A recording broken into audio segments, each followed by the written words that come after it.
Linkėjimai iš Vilkės ūkio, aš Vilkė Vaida ir pristatau lėliuko krepšelį.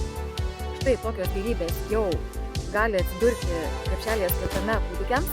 Ir jauni burokėliai, ir morkytės, cukinijos, agurkėliai, kopūstėliai, kaliarupė. Negaliu pažadėti, kad šitas maistas bus tobulos išvaizdos, bet galiu garantuoti, kad jisai saugus jūsų vaikui. Kol kas lėliuko krepšelio sudėtis maždaug tokia, vėliau atsiras ir kitų daržovių tinkamų kūdikiams. Na, o iš viso to, kas čia yra, galima išvirti ir košytės, ir sriubytės, ir labai skanu ir kaliarupės troškintos, ir agurkėliai termiškai apdoroti tinka kūdikiams, taip pat jauni burokėliai ir jų stiebai, ir be abejo cukinijos, ir kopūstėliai. Žodžiu, viskas, ką rasite krepšelėje skirtame lėliukams, tikrai saugu ir labai tinka jų mitybai.